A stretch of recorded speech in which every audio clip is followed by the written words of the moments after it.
মাননীয় প্রধানমন্ত্রী আপনার সঙ্গে এক কাপ চা খেতে চান। অনেকেই জানেন হয়তো এই যে তাদের প্রস্তাবের কথা মিডিয়াতে এসছে, অনেক ধরনের প্রস্তাব তারা আমাদেরকে দিয়েছে। রাষ্ট্রদূতের পদ, সবচেয়ে বড় জায়গা ম্যাকলিন, দামি জায়গা, আমরা যেখানে থাকি ভার্জিনিয়াতে, সেখানে বাড়ি পর্যন্ত দেওয়ার প্রস্তাব আমরা পেয়েছি। এবং এই শেখ হাসিনা যখন সর্বশেষ জাতিসংঘে গিয়েছে, হঠাৎ একটি টেলিফোন বেজে উঠল। আমি আননোন টেলিফোন, তারপর খুব বাচ্চা দেখে আমি ধরার পরে বলল আমি লেফটেন্যান্ট জেনারেল মুজিব না কি নাম বললো, ওই ওদের পূর্বপুরুষের নাম। তো বলল যে আমি মাননীয় প্রধানমন্ত্রীর সামরিক সচিব বলছি, মাননীয় প্রধানমন্ত্রী আপনার সঙ্গে এক কাপ চা খেতে চান। তো আমি বললাম যে আপনারা চায়ের সংস্কৃতিটা কি আটলান্টিক ওপারে নিয়ে আসছেন?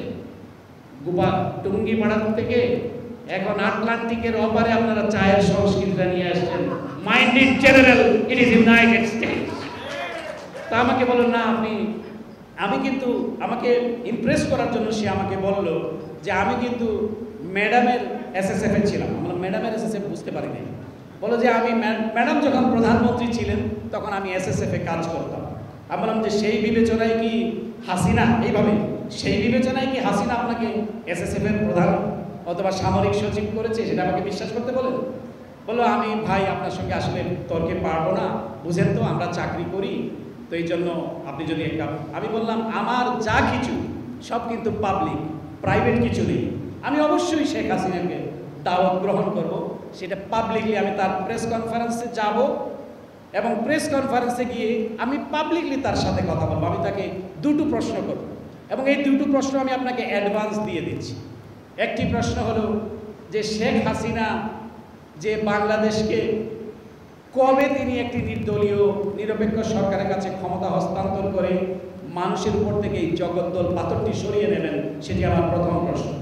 দ্বিতীয় প্রশ্নটি হচ্ছে যে তিনি কি কোনো সেই অনুভব করেন, কোনো লজ্জা অনুভব করেন যে 700 মানুষকে খুন করে ক্ষমতায় আঁকড়ে থেকে ইউনাইটেড নেশনসে সরকারি টাকা খরচ করে পিকনিক করতে আসছেন, এতে কোনো লজ্জা অনুভব করেন কিনা? এই দুটি প্রশ্ন আমি তাকে তারপরে সে বললো, আমি বললাম যে আমাকে এখন একটা ব্রিফিংয়ে ঢুকতে হবে।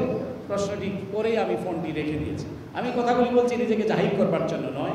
অর্থাৎ তারা এভাবে করে শুধু মানুষের জীবনহানি করেনি, তারা মানুষের চরিত্রকেও বিনষ্ট করতে চেয়েছে। আল্লাহ রাব্বুল আলামিনের অশেষ রহমত যে আমরা সেটিকে লোভকে সংবরণ করতে পেরেছি, কোনো লালসার কাছে নতি স্বীকার করিনি।